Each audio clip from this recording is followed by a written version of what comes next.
ভাবেই তারা বেড়ে উঠেছিলেন এবং আজকে একজন 1820 সালে অর্থাৎ আজ থেকে 2024 সাল বিয়োগ করে নেবে কত বছর, প্রায় 200 বছর আগে তিনি জন্মেছিলেন। তিনি হলেন অক্ষয় কুমার দত্ত। আর 1861 সাল, যে সালে রবীন্দ্রনাথ ঠাকুর জন্মেছিলেন, সেই বছর জন্মেছিলেন প্রফুল্লচন্দ্র রায়। বাংলার আমাকে বলাই হয়েছে এখানে ছোট ছোট শিশুরা থাকবে, বাচ্চারা থাকবে, আমাদের জীবন পাঠের, এবং তাদের মারা থাকবেন। খুব সহজ সরল করে বলার, আমার এভাবে বলার অভ্যাস নেই, তবু আমি যতটা সহজ করে বলা যায় ততটা সহজ করে বলারই চেষ্টা করছি। আমাদের সংগঠন মূলত কাজ করে যুক্তিবাদ এর উপর ভিত্তি করে কুসংস্কার বিরোধী মননের পক্ষে এবং মানুষের মধ্যে বিজ্ঞান মনস্কতা বৃদ্ধির জন্য মূলত আমাদের প্রচেষ্টা। সেই জন্যই আমরা এই দুজন মানুষকে বেছে নিয়েছি। আরও কয়েকজন মানুষকে বেছে নেওয়া যেত এবং আমরা বেছে নিই। তাদের একজন হচ্ছেন বিদ্যাসাগর।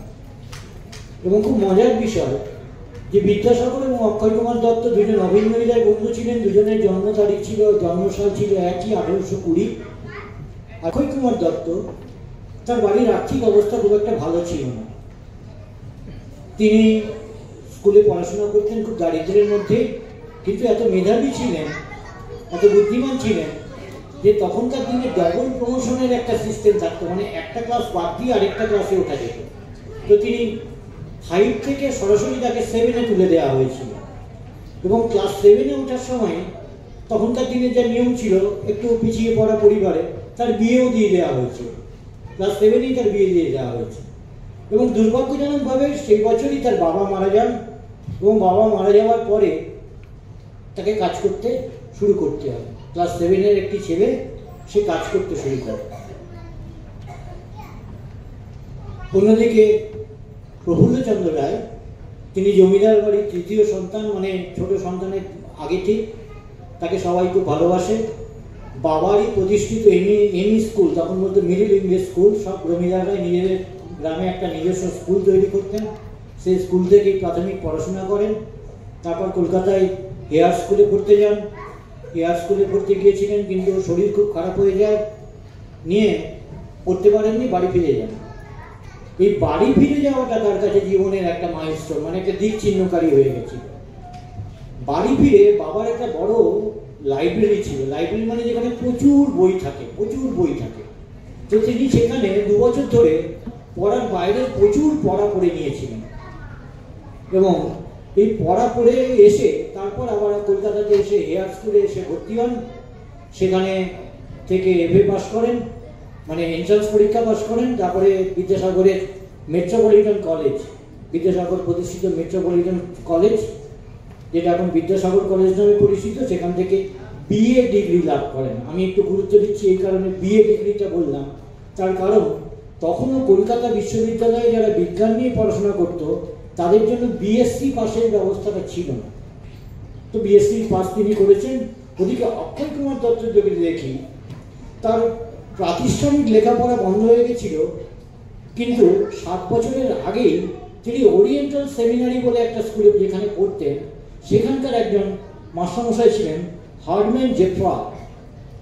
ডিরোজিওর যেমন একজন শিক্ষক তার জীবনকে ঘুরিয়ে দিয়েছিলেন, ডিরোজিও যেমন অসংখ্য ছাত্রকে জীবনের পথ দেখিয়েছিলেন, সেরকমভাবে হার্ডম্যান জেফ্রা তিনি অক্ষয় কুমার দত্তের জীবনে একটা গুরুত্বপূর্ণ মোড় এনে দেন। তার কাছে তিনি হিব্রু, ল্যাটিন, জার্মান, ফার্সি, ফ্রেঞ্চ, ইটালিয়ান এগুলো তো শেখেনি, আর তার সঙ্গে আরবি ভাষা শেখেন মুন্সি সাহেবের কাছে। বাংলা, ইংরেজি, সংস্কৃত, আমার হাতে আমি এখনো বললাম 10টা ভাষা তিনি জানতেন, এবং কাজও করেন, পড়াশোনাও করেন। এবং যখন তার 21 বছর বয়স, অক্ষয় কুমার দত্তের কথা বলছি এটা, যখন তার 21 বছর বয়স, তখন ঈশ্বরচন্দ্র গুপ্ত বলে একজন ছিলেন, ভদ্রলোক ছিলেন, তিনি একটি পত্রিকা বার করতেন সংবাদ প্রভাকর বলে। তো তিনি এতটাই মানে ততদিনে পাণ্ডিত্য লাভ করেছেন বা পণ্ডিত হিসেবে খ্যাতি লাভ করেছেন মানে আমরা দু ধরনের পণ্ডিত জানি, একজন বুকিশ, আরেকজন হচ্ছে টোটাল জ্ঞান, মানে সামগ্রিক নলেজ যাকে বলে। তার এতটাই ছিল যে তাকে তত্ত্ববোধিনী করতে এই সংবাদ প্রভাকর ঈশ্বরচন্দ্র গুপ্ত লিখতে বলতেন, এবং তিনি অসংখ্য নিবন্ধ লিখতে থাকলেন, সেখানে প্রবন্ধ লিখতে শুরু করলেন। এটা দেখে এই রবীন্দ্রনাথের বাবা দেবেন্দ্রনাথ ঠাকুর, তার নাম দেবেন্দ্রনাথ ঠাকুর, বললেন কি যে আমি একটি পত্রিকা বার করছি, তত্ত্ববোধিনী পত্রিকা, তো আপনি এটার যদি দায়িত্ব নেন। তিনি তখন তত্ত্ববোধিনী পত্রিকার দায়িত্ব নিলেন এবং সেখানে লিখতে শুরু করলেন। এবং আদি ব্রাহ্ম সমাজ যেটার প্রতিষ্ঠা করেছিলেন দেবেন্দ্রনাথ ঠাকুর, তিনি তারও মেম্বার হয়ে গেলেন। এবার একটু ব্রাহ্ম সমাজ বলিনি, আমি কিন্তু এটা আবার চলে গেলাম অক্ষয় কুমার দত্তের জীবনে, আমি দুজনকে একসঙ্গে বলছি। আদি ব্রাহ্ম সমাজে যখন তিনি গেলেন তখন তিনি একাত্মবাদে বিশ্বাস ছিলেন, অর্থাৎ ব্রাহ্মণরা মনে করে যে বহু ঈশ্বর বলে কিছু নেই, ঈশ্বর এক এবং অদ্বিতীয়। কিন্তু ব্রাহ্মণরা আরেকটা জিনিসও মনে করে যে বেদ হচ্ছে অভ্রান্ত এবং সেটা ঈশ্বরের মুখনিসৃত বাণী। বেদ নাকি ঈশ্বর বলেছেন, সেটা নাকি ভগবান বলেছেন, ভগবানের কাছ থেকে নাকি সবাই শুনেছে। ব্রাহ্মণরা অত দেবদেবীতে বিশ্বাস করে না, কিন্তু এটাতে বিশ্বাস করে।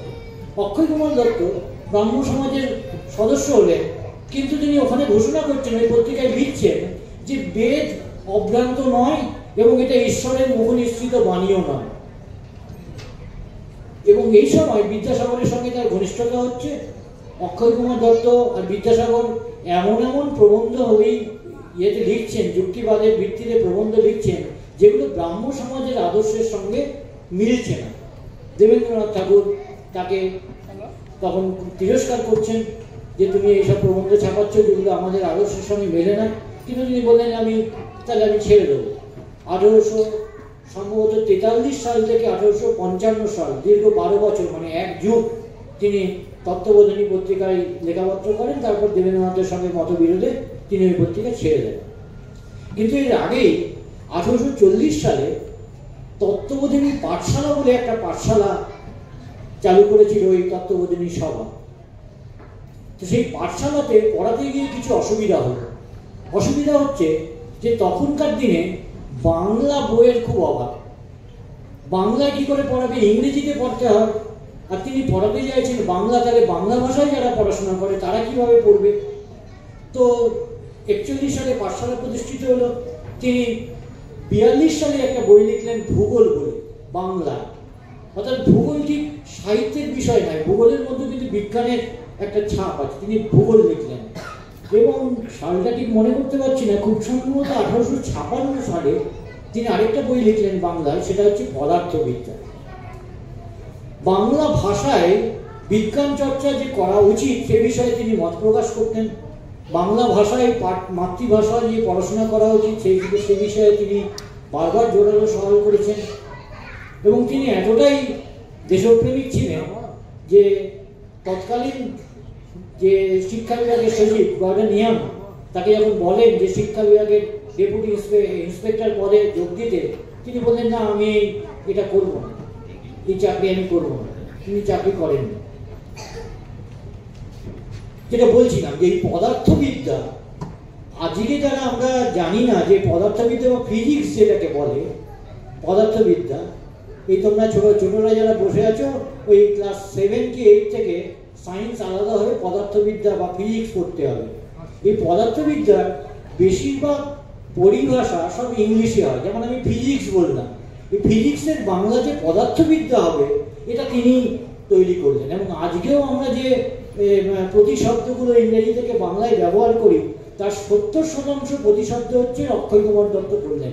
অর্থাৎ তিনি যদি এই কাজটা না করতেন তাহলে আজকে যারা মিড ডে মিল খেয়ে বাংলা মিডিয়াম স্কুলে পড়াশোনা করছে তাদের কাছে কিন্তু পড়াশোনা করাটা সহজ হতো না।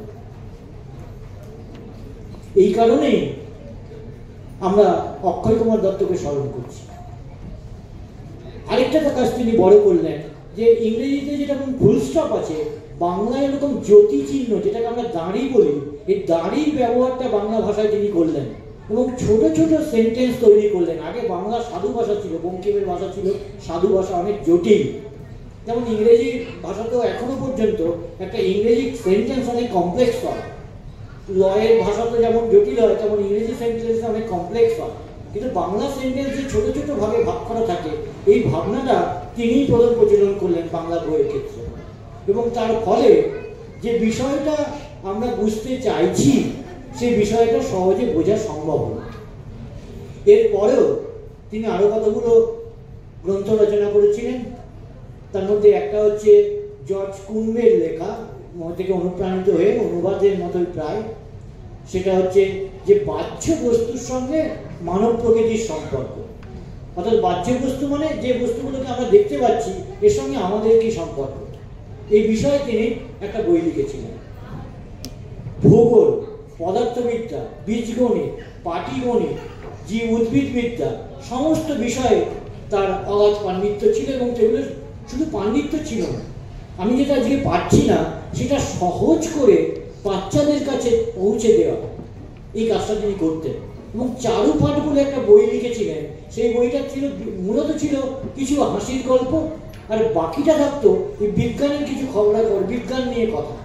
এবং এই বিজ্ঞান নিয়ে যে কথাগুলো তিনি বলতেন এত সরল করে বলতেন যে শিশুরা এটা পড়তো, এবং এটা পড়ে তারা বিজ্ঞান বিষয়টাকে আত্মস্থ করতে পেরেছিল।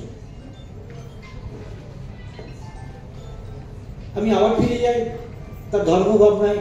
তিনি ধর্মভাবনায় স্থির ছিলেন না। তিনি ওই সময় বলেছিলেন, র্যাশনালিজম ইজ আওয়ার টিচার, যখন ব্রাহ্ম সমাজের সদস্য ছিলেন। অর্থাৎ যুক্তিবাদী হচ্ছে আমার শিক্ষক, আমাদের আচার্য। অর্থাৎ যুক্তি দিয়ে যদি কিছু আমি বিচার না করি, তাহলে আমি বিবেচনা না করি, যুক্তিতে যা মিলবে না তা আমার বিশ্বাস করতে আমি রাজি নই। একটু উঁচু ক্লাসের হলে হবে। তিনি অঙ্ক কষে দেখিয়েছিলেন, সে অঙ্ক প্রার্থনা করে কোনো লাভ নেই, ওই ঈশ্বরের উদ্দেশ্যে প্রার্থনা করলে ওটা সবাই জানে, আমি এটা সবাই জানেন বলে বলছি না, ছোটদের ওই বোর্ড করে দেখাতে হবে, তা আমি ওটাতে যাচ্ছি না। তিনি বললেন প্রার্থনা ঈশ্বরের উপাসনার দরকার নেই। তার আগে একটা কথা বলে, ব্রাহ্ম সমাজ যারা সদস্য ছিলেন তারা সবাই সংস্কৃতে উপাসনা করতেন, সংস্কৃতের উপাসনাটা হতো। তিনি বললেন সংস্কৃতে কেন হবে, এটা যদি বাংলায় হয় তাহলে সবাই এর মানে অর্থ বুঝতে পারবে। আজকের দিনেও সেটা জটিল। আমার বাড়িতে লক্ষ্মী পুজো হচ্ছে, সরস্বতী পুজো হচ্ছে, সেখানে সংস্কৃতে মন্ত্রপাঠ হচ্ছে, পুরোহিত ঠিক বলছে না ভুল বলছে, আমাকে গালাগাল দিচ্ছে না আমার প্রশংসা করছে, আমার দেবীকে তাকে ইয়ে করছে, নিন্দা করছে না, দেবীকে বলছে যে আমাকে পাপ, আমাকে আমার ছেলের কাজে পরীক্ষায় ফেল করে, আমি তো কিছু বুঝতে পারি না, তার কারণ সংস্কৃত। কিন্তু ওটা যদি বাংলায় হয় তাহলে ওটা সুবিধা হয়, আমার পক্ষে বোঝা সুবিধা হয় যে পুরোহিত কি বলছে, ভগবানের কাছে কি বলছে আমার হয়ে। কারণ দক্ষিণা তো সে নিচ্ছে, ভগবানের এজেন্ট সে। যেমন এলআইসির এজেন্ট দরকার হয়, আমাদের ভগবানের কাছে যাওয়ার জন্য এলআইসি এজেন্ট ছাড়া করা যায় না, তেমন ভগবানের কাছে যাওয়ার জন্য পুরোহিতের মতো একজন এজেন্ট থাকে। আমি বলি এজেন্ট, ভগবানের এজেন্ট। তো এই এজেন্টকে বাদ দিয়ে তারা প্রার্থনা করলেন, এবং তিনি সেই প্রার্থনাকেও পরবর্তীকালে বললেন এই প্রার্থনারও দরকার নেই। তিনি বললেন যুক্তিবাদী হচ্ছে আমাদের প্রার্থনা, যুক্তিবাদী হচ্ছে আমাদের ঈশ্বর বা আমাদের মাথেও আমাদের শিক্ষক। সুতরাং ব্রাহ্ম সমাজের সঙ্গে তার বিরোধ করবেন, এবং তিনি ওখান থেকে চলে গেলেন, ব্রাহ্ম সমাজের এই তত্ত্ববোধিনী পত্রিকা থেকে চলে গেলেন। এবং তারপরে তিনি যেটা হলেন সেটা হচ্ছে অজ্ঞেয়বাদী। আমরা দুটো অজ্ঞেয়বাদী আর নাস্তিকের মধ্যে একটা তফাৎ বোঝাই। নাস্তিক যে ঈশ্বরে বিশ্বাস করে না, তোমরা বুঝতে পারছো, নাস্তিক মানে, আস্তিক মানে যে ভগবানে বিশ্বাস করে, আর যে নাস্তিক মানে যে ভগবানে বিশ্বাস করে না। তিনি হলেন অজ্ঞেয়বাদী। তিনি বললেন আমি অজ্ঞেয়বাদী। অজ্ঞেয়বাদী মানে কি? উনি বললেন না যে আমি নাস্তিক বা আমি আস্তিক, মানে যে নাস্তিক সেও কিন্তু মেনে নিচ্ছে যে ঈশ্বর নেই, মানে তার মধ্যে ঈশ্বর আছে। তো তিনি বললেন আমি অজ্ঞেয়বাদী। অজ্ঞেয়বাদ মানে কি? অজ্ঞেয়বাদী মানে হচ্ছে যে ঈশ্বর আছে কি নেই আমি জানি না, সুতরাং ওই নিয়ে আমি পরোয়াই করি। অর্থাৎ ভগবান আছে কি নেই যেহেতু আমার জানা নেই, তাই আমি ওই নিয়ে পরোয়া করি না, আমি যা মনে করি সেই কাজ করি। এবং সেই কাজ করতে গিয়ে তিনি তৎকালীন যুগে একটা সমিতি তৈরি হয়েছিল, সেই সমিতির নাম হচ্ছে সমাজ উন্নতি বিধায়িনী সুরিত সমিতি। নামটা অনেক জটিল, নামটা মনে রাখতে হবে না। একটা সমিতি তৈরি হয়েছে, সেই সমিতি কি কাজ করতো না, বিদ্যাসাগর যে কাজগুলো করতেন, বিধবা বিবাহের ব্যবস্থা করা, বহু বিবাহ বন্ধ করা, বাল্য বিবাহ বন্ধ করা, এইসব কাজে তিনি, সামাজিক কাজে তিনি জড়িয়েছিলেন। কিন্তু দুর্ভাগ্যের বিষয় যে তার একটা অত্যন্ত শেষ জীবনে অত্যন্ত পারিবারিক মানে একটা শারীরিক অসুস্থতা হয়, মাথায় অত্যন্ত ব্যথা হতো, তিনি বেশিক্ষণ পড়তে পারতেন না। আমি জানি না কি ধরনের পীড়া, তাকে ওই কলকাতায় তিনি থাকতে পারলেন না, তিনি বালিতে তার বাড়িতে ফিরে গেলেন। বাড়িতে ফিরে গিয়ে সেখান থেকেই বিদ্যাচর্চা যা করতেন, সেখান থেকেই বইপত্র যা লিখতেন, কলকাতায় তার বই বিক্রি হতো, প্রচুর রয়্যালটি হতো পরের দিকে।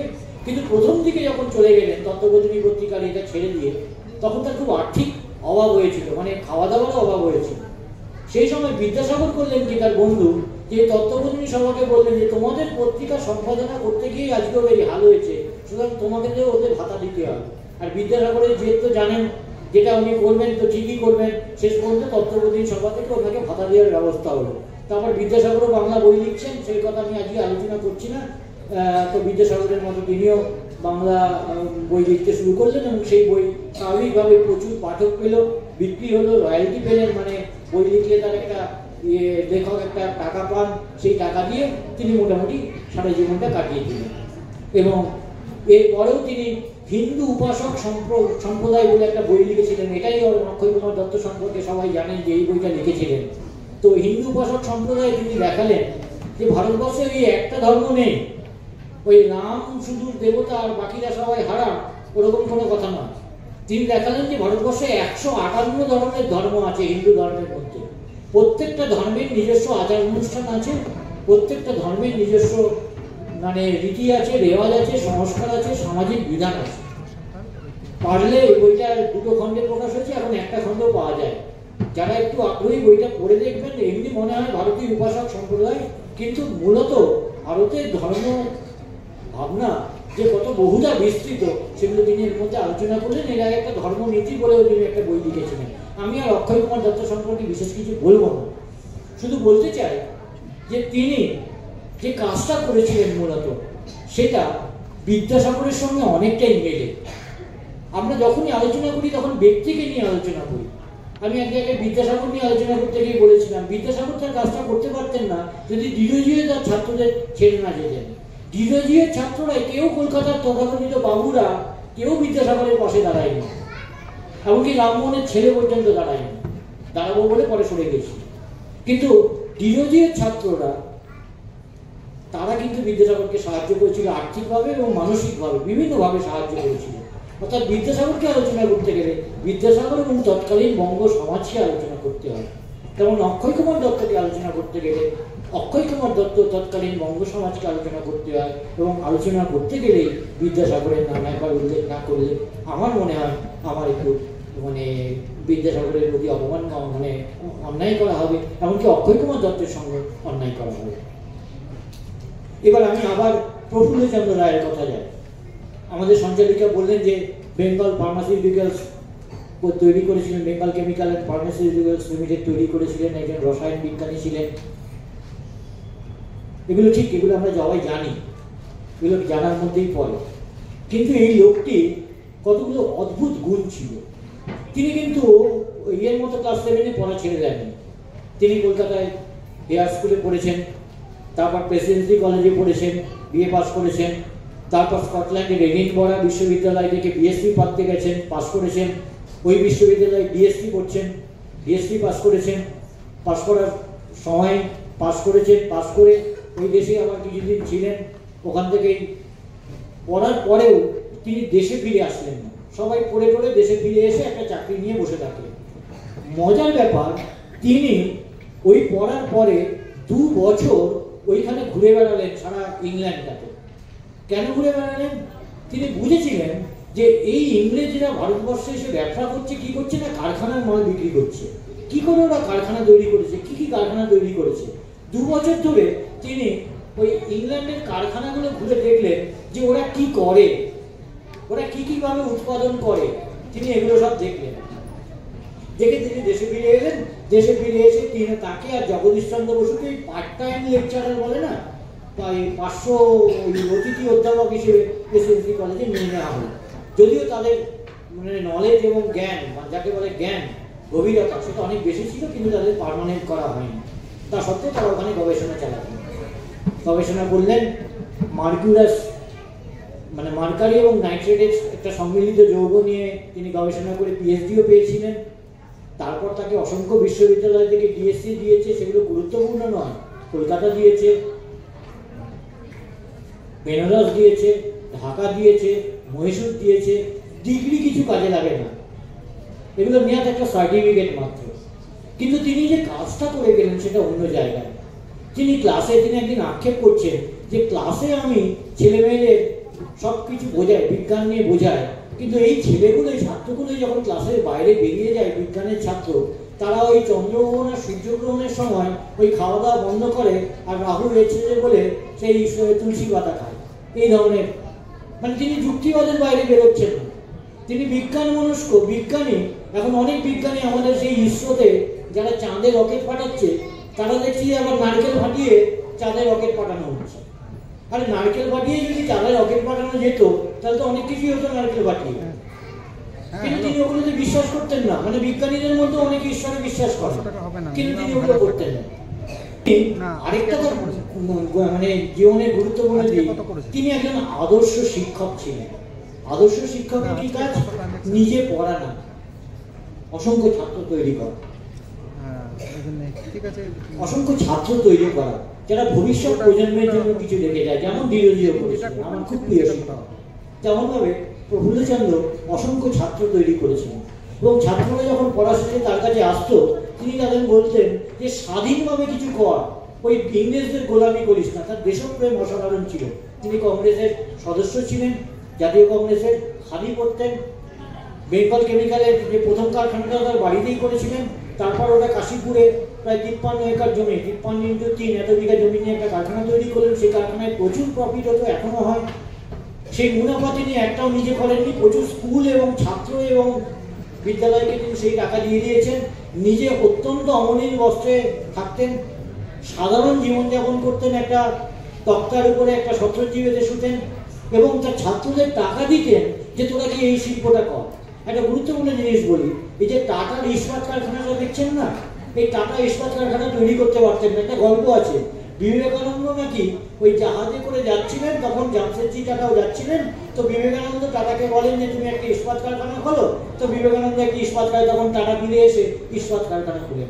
এই গল্পটা একটা গল্প না সত্যি আমি জানি না, সুতরাং আমি এর বিতর্কে যাচ্ছি না। কিন্তু ইস্পাত কারখানা খোলার জন্য সবচেয়ে বেশি গুরুত্বপূর্ণ হচ্ছে আকরিক লোহা, আর সবচেয়ে গুরুত্বপূর্ণ হচ্ছে সালফিউরিক অ্যাসিড, H2SO4। কিন্তু আমাদের দেশের লোকেরা H2SO4 সালফিউরিক অ্যাসিডটা সেটা অল্প পরিমাণে ল্যাবরেটরিতেই তৈরি করতে জানতো। কিন্তু সালফিউরিক অ্যাসিড যদি প্রচুর পরিমাণে তৈরি করা না যায়, শিল্পের উপযোগী করে যদি প্রচুর পরিমাণে তৈরি করা না যায়, তাহলে কিন্তু ইস্পাত কারখানা তৈরি করা যাবে না। আর ইস্পাত হচ্ছে আমাদের যেমন মেরুদণ্ড, ইস্পাত হচ্ছে কোনো জাতির মেরুদণ্ড। এই কারণে তিনি এক ছাত্রকে বললেন তুই সালফিউরিক অ্যাসিডের কারখানা কর, এবং ফর্মুলা বার করে দিলেন যাতে ওই কারখানাটা খুলে সে সালফিউরিক অ্যাসিড উৎপাদন করতে পারে। আর আরেক ছাত্রকে বললেন তুই উড়িষ্যার ওই জায়গাটাতে যা, আমার মনে হয় ওই জায়গাটাতে লোহা পাওয়া যাবে, আকরিক লোহা পাওয়া যাবে। এবং আকরিক লোহার সন্ধান, সালফিউরিক অ্যাসিডের সন্ধান তিনি দিলেন, টাটার সঙ্গে যোগাযোগ করিয়ে দিলেন। টাটা সেই কারখানাটা খুললেন, সেটা আজকেও জামশেদজি টিস্কো কারখানাটা ভারতবর্ষের অন্যতম কারখানা, অন্যতম ইস্পাত কারখানা। বেঙ্গল কেমিক্যাল অবশ্যই তিনি করেছেন, কিন্তু এরকম অসংখ্য কাজ তিনি করেছেন যে কাজগুলো নিয়ে আমরা গর্ব করতেই পারি। আরেকটা কথাও তার সম্পর্কে বলতে হয়, তিনি শুধুমাত্র, আমি যেহেতু নিজেও এক সময় করতাম কাজটা, তিনি শুধুমাত্র ওই ছিলেন না, বিজ্ঞানী ছিলেন না, শুধুমাত্র শিল্পের বা বাণিজ্যের পৃষ্ঠপোষক ছিলেন না, তিনি কবিতা লিখতেন।